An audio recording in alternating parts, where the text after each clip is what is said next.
السلام عليكم ورحمة الله وبركاته. حكمة مشروعية الميراث، ودي من المسائل اللي بتأتي في الامتحان بطريقة سهلة إن شاء الله. حكمة مشروعية الميراث قال لي هنا ذكر 5 أشياء من الحكم اللي ربنا سبحانه وتعالى شرع لأجلها الميراث. قال 5 أشياء.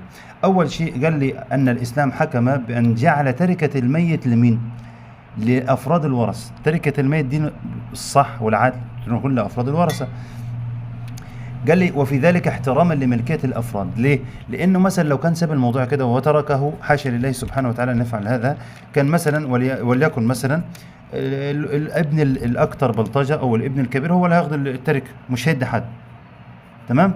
يبقى أو ممكن مثلا وليكن هنقول الدولة هي اللي هتاخد المال ده، هي اللي هتتصرف فيه، هنحط في بيت المال والورثه ما لهمش اي عدل. يبقى انا كده ايه؟ يبقى انا كده احترمت ملكيه الافراد؟ لا ابدا، عدم احترام ملكيه الافراد، لم احترم ملكيه الافراد. يبقى كون ان الشرع جعل التركه لورثه الميت ده اسمه العله.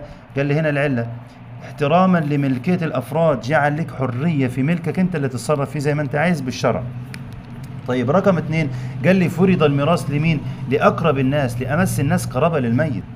انت ابوك مثلا لما يموت مش انا اللي هاجي اورث فيه. ليه؟ لان انت قال لي لانه لشيئين. لان الوارث انتصر بهم في حياته، لانه انتصر بهم في حياته. الميت انتصر بابنه، ابنه انتصر به، لو كان في مشكله هو اللي بيقف معاه في اي حاجه، هو الميت اللي اهله هم اللي بيكون اقارب ليه. قال لي لانه انتصر بهم في حياته، وكثيرا ما يكون لهم دخل في تكوين التركه. ابويا عندي ارض انا بشتغل معاه وانا اللي بتعب معاه، عنده محل انا اللي بتعب معاه واقف معاه في المحل، فاكيد كان في سبب في تكوين هذه التركه.